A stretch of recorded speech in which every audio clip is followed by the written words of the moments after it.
Welcome to SportsBeat KC, the Kansas City Star's daily sports podcast. Happy October, everyone. It's October 1st, and I'm Blair Kirchhoff.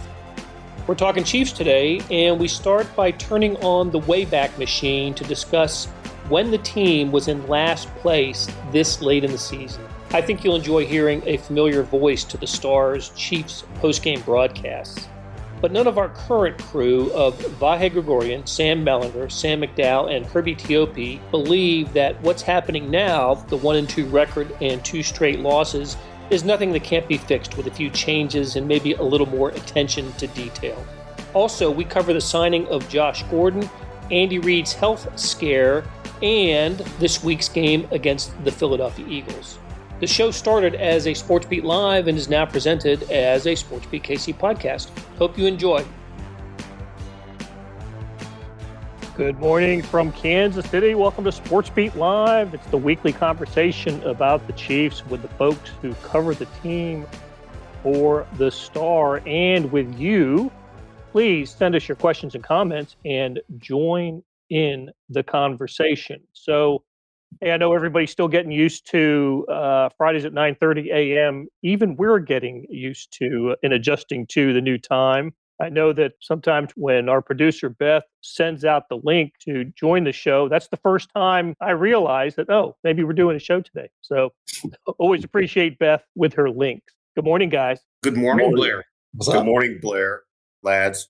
Hey, I got a little trip down memory lane for you here. Does anybody remember the last time the Chiefs were in last place this late in the season? 15, right? I believe that's the case, but just to be sure, we have some video evidence of this that Beth is going to roll right now. Hey everybody, it's Therese Paylor, Kansas City Star, and I'm with my main men, Blair Kirchhoff, Sam Mellinger. Posted up here in beautiful Minneapolis after the Chiefs' 16-10 loss. Bad season. It's gone to hell. And I don't think a lot of people would have expected 1-5 at this point. I mean, you could have given me a lot of scenarios, and I wouldn't expect it 1-5. But you know what? We're always here. We're always giving opinions. We're still covering the team. That's what we do, right, baby? So, guys, let's go through our 3 and out. Give me your one major takeaway from this big loss. I missed that guy, man. Damn. That was great. That was great.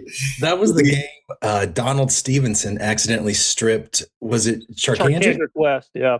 Yeah. Game-winning drive. And they were playing that game at the Gopher Stadium. I forgot what they call it, but I think Vahe was in Toronto at that point. Yeah, I was in Toronto, and I think you guys were about to hop up there. I can't remember exactly how we did it. They flew into a funny airport about, what was it called? The Kitchener Airport, like a 4-gate airport about an hour outside of Toronto. You know, saving the company money while you guys were luxuriating at that loss. Find us by the trash can. That's exactly right. That was the first year, I think, that the Star did post-game videos from the games. That entire show, we only played 40 seconds, but the entire show only lasted about 5.5 minutes. It was just a sort of a quick take on the game, and let's get back to writing stories. But I do remember we always look around for a place to set up, and Sam was the one that identified the trash can. And said, seems on brand. Yeah, this team's playing like garbage. Let's emphasize that. I was just going to ask who might have framed up that look. Need I have? But indeed, the Chiefs went to 1-5 with a loss with that game in Minnesota, and we're in last place in the AFC West, as they are now on a 2-game losing streak coming off the loss to the Chargers. Look, the world's a different place now than it was then, and things got better immediately for the Chiefs after that game. I did listen to that entire 5-minute clip, and we were a lot of, are they going to be in the Jared Goff sweepstakes at the end of the year? The Chiefs ended up winning 10 in a row, right? And finishing second to the Broncos and winning a playoff game. So things turned around pretty quickly for the Chiefs. Look, this Chiefs team is still pretty much all the main pieces are back from the 2-time Super Bowl participants, Kansas City Chiefs. So this is a different world, isn't it, Sam? We're not talking about the same thing here. No, yeah. I mean, that team had a lot to prove. And it did. The schedule worked out for that team a little bit. They played the Steelers, if I remember right, the next game, and the Steelers were on their seventh string quarterback that week. Right. But they were able to build some momentum there. But that group, the Chiefs used to be a team where A, B, C, D, and sometimes E, F, and G had to go right. And then things can move a little bit. Then they can look really good. And this group, it seems more like A, B, and C have to go wrong for them to lose a game, you know? And they've done A, B, and C, and sometimes D, E, and F these last 2 weeks. So I always got the sense with those old teams that, God, they just need this, and this, you know, and this team, I think all the answers are in that room. I really do believe that, despite what we've seen the last 2 weeks. You know, it's a weird first 3 games because they really are not that many plays away from being 3-0. And they're really not that many plays away from being 0-3. And so, you know, maybe 1-2 is what they've earned. But I still believe, I just don't believe that this group has gone like completely complacent and is just like, screw it. You know, we've 3 straight AFC championship games, blah, blah, blah. I think this group still wants more. And so the Eagles are the worst opponent they've played so far, right? But I'll be surprised if the Chiefs don't look better than ever this weekend in Philly. The Eagles are the first opponent the Chiefs are going to play that I don't think has a chance to make the playoffs. A couple things. In 2015, 5 of the first 6 teams the Chiefs played that year made the playoffs and helped produce that 1-5 record. And very few of the teams they played after that did. But in Sam's alphabets here, A, B, C, and D, a few of those involve the defense. And this is a good place for some injuries because the only real significant injury right now is on the defensive side in the secondary, isn't it, Herbie? Yeah, you've got 2 of them. You've got Rashad Fenton, who's still in the concussion protocol. He left week 3's game shortly before halftime and didn't return. So he hasn't practiced all week. Travarius Ward, who was inactive last week with a quad injury, has put in limited practices the past 2 days. And the Chiefs need him out there because they have that swarming ability to defend against the pass, and they're going to need to swarm against Jalen Hurts. Frank Clark with the hamstring injury, he's been limited the past 2 days, was inactive last week as well. So they need him back out there as well. Really enjoyed that on a couple different levels, guys. I just want to. Sam Mack, you wrote about the defense this week and Tyrann Mathieu's thoughts on this. I got to tell you, read an article late this week that really praised what the Chargers, their offensive coordinator, and Justin Herbert were able to do to the Chiefs in terms of kind of picking up the tempo, speeding up the offense a little bit, especially after they crossed midfield. And there was a lot of finger pointing by the Chiefs, not after the play, but before the play, right? You need to be here, you need to be here. And the Chargers took full advantage of that. But what did Tyrann Mathieu have to say about pass defense this week?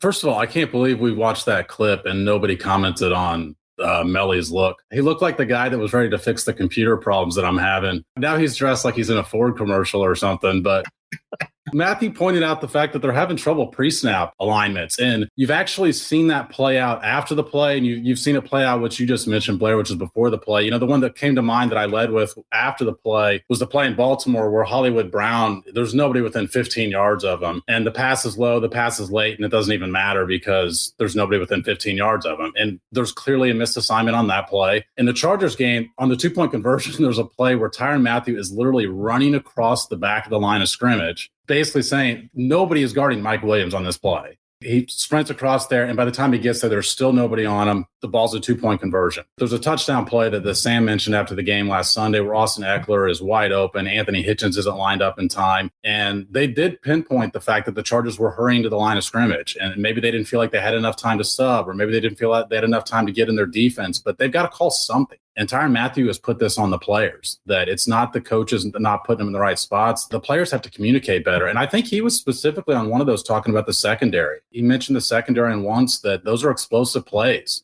when you don't get lined up correctly. So like I mentioned in the article, the good news about this is that's a correctable flaw. You know, there's other things with this defense, specifically with the pass rush, that I do wonder what's the answer for this in that locker room. But pre-snap adjustments, that's a correctable thing. So what's happening is the Chiefs are getting hammered in the red zone, right? 12 touchdowns and 1 field goal and 13 trips in the red zone, and a new and delightful problem, 4th down defense. The Chargers converted the 4th and 9 against the Chiefs to keep alive what turned out to be the game-winning drive. And so these are kind of issues that the red zone thing, that's to me almost unexcusable because the Chiefs identified that after last season, and that was supposed to be a big emphasis coming into this year, and they can't stop it, right? They're not the worst in the NFL, by the way, at this. They're like 3 teams below them that were opponents have scored every time. They have touchdowns every time they've been in the red zone. So they have improved. They have improved this year then, yeah. Right. They're not 32nd. But the fourth down defense, they're just going to have to rise up and take that as a challenge or an insult or whatever it takes to feel the disrespect and make a stop. But that didn't happen against the Chargers, didn't happen against the Ravens. I think we're going to see more of it from opponents this year. What do you guys think? Blair, was one little commonality in all the things we're talking about, and maybe the fourth down thing applies here because it's not like it's really the first time it's happened. It's happening more. But you're talking about red zone, you're talking about turnovers, you're talking about communication, all things that they've been talking about. It doesn't seem like there's really great explanations for why they haven't been able to resolve them, particularly when you think about things like communication, right? As Tyron put it yesterday, if you don't get that pre-snap stuff right, then, I mean, you're lost to start the play. So my only point on this is I feel like we can think some of these things are fixable, but it's a little mysterious to me why they're not getting fixed when they've already been getting addressed. Ron checks in from Germany. Thanks for checking in, Ron. How close is this D to being a results-oriented Sutton 2.0 D? I go back to the 2018 defense, which was an adventure, to say the least. It was a season in which the Chiefs had to outscore opponents. And I think this Chiefs team is entirely capable of outscoring opponents when they don't commit 4 turnovers in a game or 2 very ill-timed turnovers as they did against the Ravens. That Chiefs 2018 team, which was Mahomes' first year as a starter, wasn't a mistake-prone team. Neither was the 2019 or 2020 Chiefs teams. Not to this extent. I looked this up the other day that in Andy Reid's first 8 seasons with the Chiefs, they had only committed more turnovers than opponents in one of those years. The Chiefs have been fantastic at ball security and good decision-making when it comes to turnovers. This team, at least these last 2 games, has just been bizarre in the way that they've been careless and sloppy with the ball. So I know we just transitioned basically from defense to offense. What is going on with this Chiefs offense and the miscues? Melly, what do you think? This is a fixable issue, isn't it? I think so. I mean, I know people don't want to hear this, but especially fumbled 2 weeks in a row, right? And not that there's a good spot for a fumble, but, you know, in really bad spots. But that's not in Edwards-Hilaire's history, you know, and I think that matters. 2 in a row matters. I'm not discounting that completely, but, you know, this isn't a guy that just has a history of doing that. Same with Tyreek Hill. That was his, I think, second fumble in 5 seasons. I don't think that that's something that you have to freak out about. The interceptions, I mean, that was the worst play of Patrick Mahomes' career. And I get that that's a different standard than a lot of quarterbacks. But that interception in Baltimore was just, it was a terrible idea, poorly executed. And the one, you know, bounces off a guy's shoulder pads. I think Marcus Kemp has to make that catch. It's a less than perfect pass, but he's got to make that catch. And then the other one, there was a little bit of a miscommunication. But I think that was the risk-reward calculus. You know, I think the quarterback was pushing it maybe a little bit further than would have been advisable. Because, correct me if I'm wrong, it was a tie score at that point. Yeah, that's why I thought the Chiefs would win at that point. They had the ball. I think it was 24-all, right? And yeah. And so this is Chiefs time, right? Yeah. What we've seen the last few years. I don't think that was the best decision, but I do think that there probably is a sense there, right, of needing to push it a little bit and getting a little bit frustrated and doing some 2018 things, you know, and they often work, right? They often work. But, you know, in 2019, second half of the season, when he came back from that injury, I just thought it was just like a machine. I mean, it was still spectacular plays. You still had the jump pass in Nashville and some other things like that, but there wasn't a lot of riskiness to it. And somehow they need to get back to that, but it is sort of just a complimentary with an E kind of thing. The defense needs to be better. He needs to get used to the offensive line, all these other things. It's not simple, but I do think that, again, that just all the answers are in the room, that they can do this. Hey, it's Blair. We have a special subscription offer for SportsBeat KC listeners, unlimited digital access to the Kansas City Star's award-winning sports coverage. Sign up now for 1 year of Sports Pass for access to all the sports news, features, and columns presented on the kansascity.com site, and it's only $30. That's a 40% savings off our regular rate. Your subscription will automatically renew after the initial term at $50 unless you tell us to cancel. Your subscription helps support the sports coverage of KansasCity.com and the Kansas City Star, and that support has never been more important. Please visit KansasCity.com/SportsBeat KC offer to get this special offer. And as always, thanks for listening.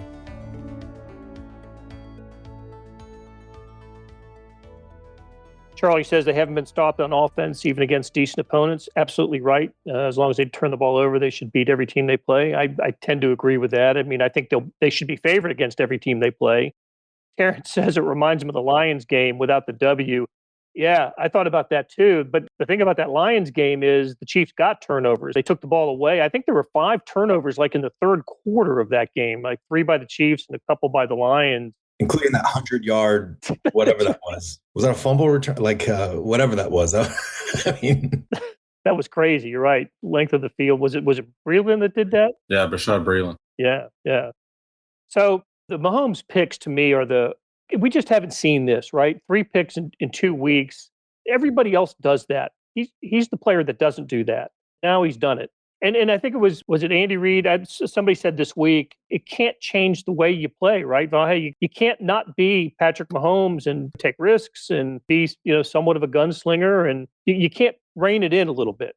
Yeah, I mean, he's got to be who he is. I mean, that's what makes him special. But part of what makes him special is that slight distinction between being really a gunslinger / reckless versus much more measured calculations that he's making in a microsecond that would take us 20 minutes to think through. And he has I think, incredible knack for that. It goes back to everything from vision to awareness.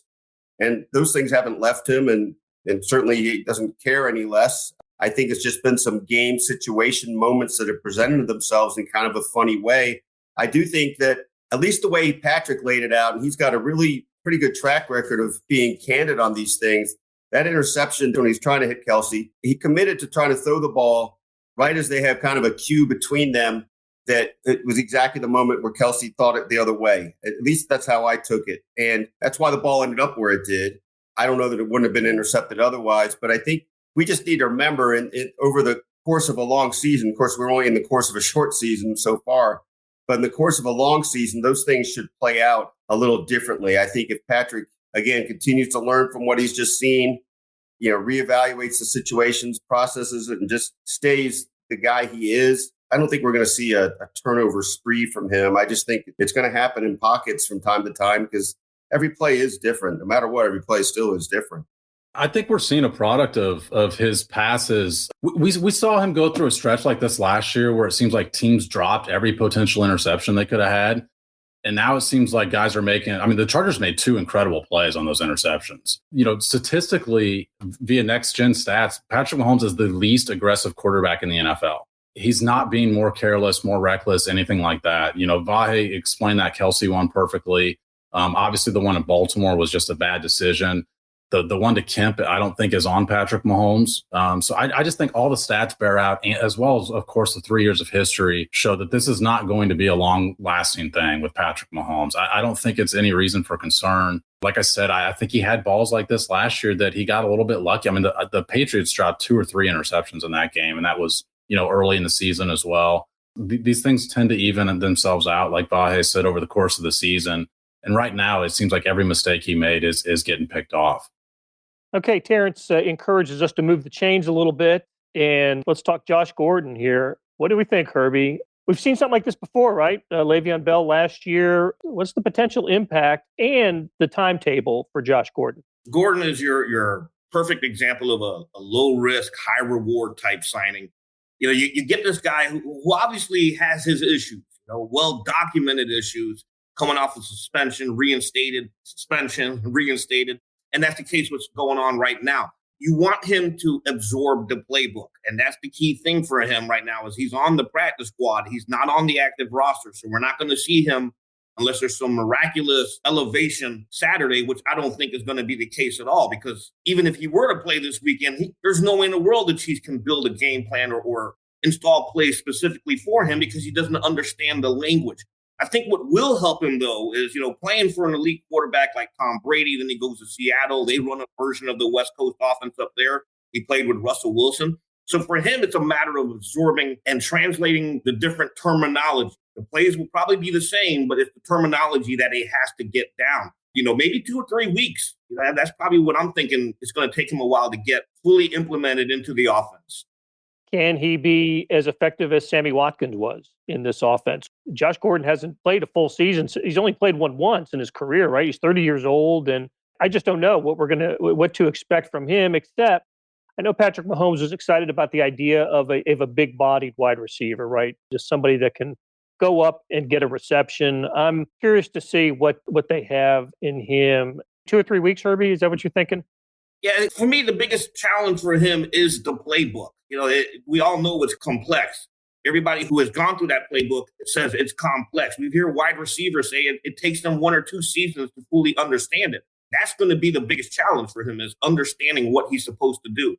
Dave Tobe told us yesterday he's the number 2 or number 3 wide receiver. God bless that man, that special teams coach interviews.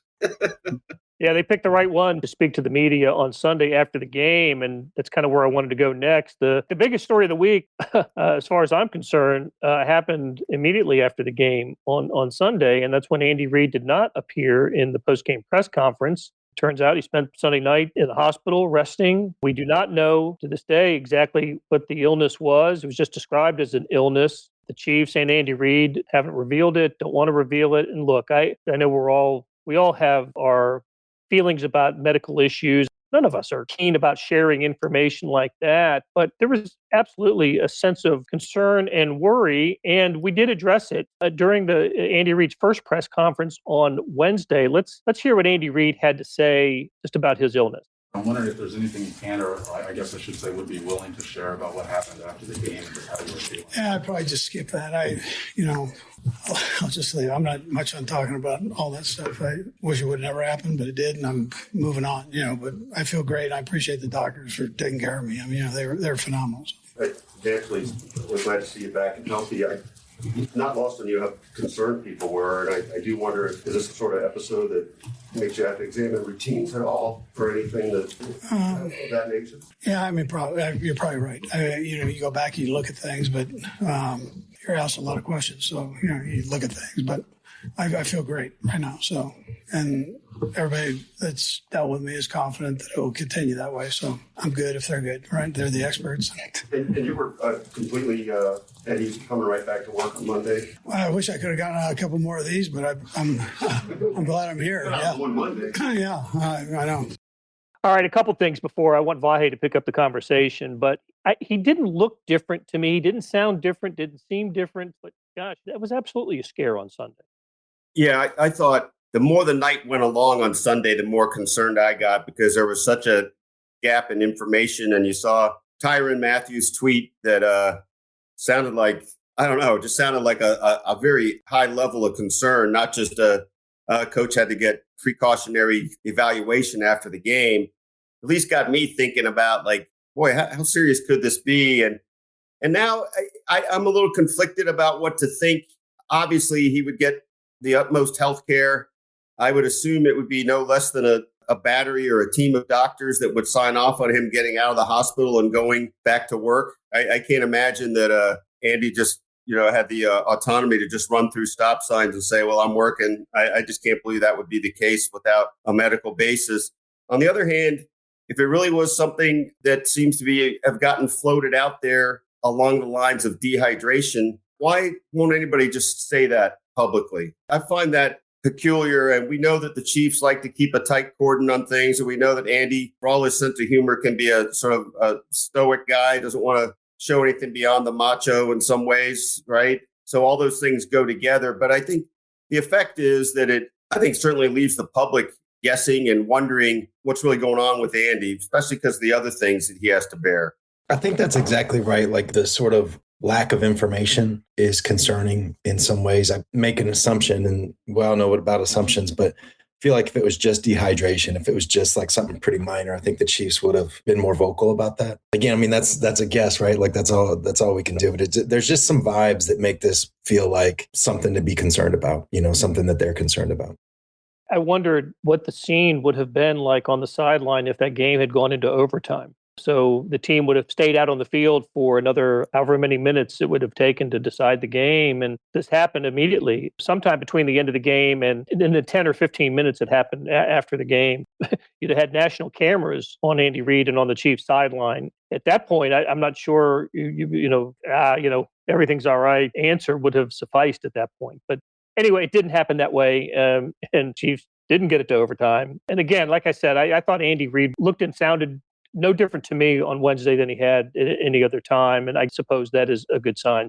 Hey, we've gone all this way without really talking about the opponent on Sunday. And speaking of Andy Reid, there are some connections here, not just Andy Reid, but Travis Kelce as well. So those will be some TV moments during the broadcast, make it fun on an otherwise two teams that don't see each other, but every 4 years. And it's been 8 years since the Chiefs played in Philadelphia. So Vahe, take that away. What's at least from a homecoming standpoint, there's something to say about this game. It's exciting, I think, because no matter how much they downplay it, Andy back to Philly is a thing. And it's kind of all the more interesting and maybe a little less loaded since each team has won a Super Bowl since Andy left. It might feel different if it were one way or the other. But I think that'll be an element of it. That record is actually pretty meaningful. It's not just his 100th win as the Chiefs coach. It would be the first NFL coach, if I remember correctly, to win 100 games with two different franchises. That's really something. We've seen plenty of NFL coaches have impact with multiple teams, but we haven't seen that. So I naturally look forward to that. I do think we'll have some highlight reel moment of some sort involving the brothers Kelce, whether it's after the game or let's hope for Travis's sake, not during the game with like a Fly Eagles Fly bit that he does and goes back to being 2017 Travis temperamentally. Herbie, you wrote about the keys to the game. Charlie asks, what can the Eagles do to bother the Chiefs, to hurt the Chiefs? I think if they take advantage of the Chiefs in the red zone, the Chiefs, as you mentioned earlier, they're, I think, 24th in the league or something like that, but they're 93 or 94% touchdown percentage rate is what they're allowing to opponents. And the Eagles enter this game ranked 7th in the league. Their offense does in red zone touchdown percentage at 85%. So if they take advantage of that and if they force turnovers, and I saw that comment there about Fletcher Cox because he's right, he is a handful. We're talking about a 6-time Pro Bowler in the middle. This is a game, though, that the Chiefs should win. I'm not worried about the Eagles pulling off something crazy like we've seen these last 2 weeks. The Chiefs should win this game. But if they're going to be competitive, they got to score when they're in the red zone. How about this stat? The Eagles by far lead the NFL in penalties. It's been a tough year for Philly on that front.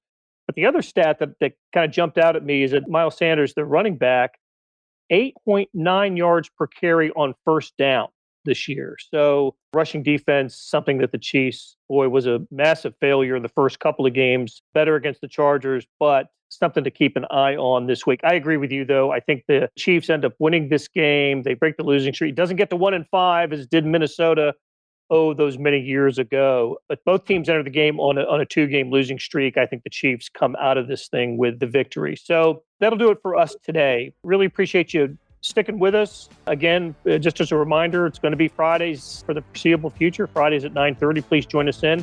And we'll be with you post-game from Philadelphia as well. So for Herbie, Sam McDowell, Vahe, and Sam Mellinger, and our producer, Beth Welsh, thanks a lot, and we'll talk to you in a couple days.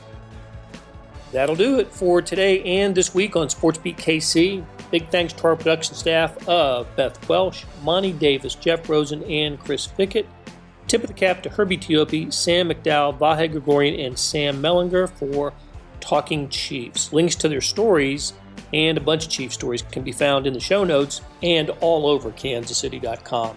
So you know about the morning sports edition, right? Okay, if you don't, let me tell you about it. On kansascity.com, you go to the Stars e-edition. That's a replica of the printed newspaper on your screen that comes with your digital subscription. Well, now there's an updated sports section produced separately that goes along with it. When you open the e-edition, there's a box in the upper right-hand corner that says All Editions. You click on that, and you can access about 15 to 30 pages of sports. Or maybe you get a link in your email. I do, and it's there by about 6 a.m. every morning. Either way, it's access to complete coverage of the previous day's sports news, features, statistics, everything. It's fantastic. Okay, end of the commercial. Thanks for reading the Star and listening to our podcast lineup. You're helping support the best sports and news coverage in Kansas City, and we couldn't produce programs like SportsBeat KC without you. We'll be back on Monday to break down the Chiefs-Eagles game. Please tune in then.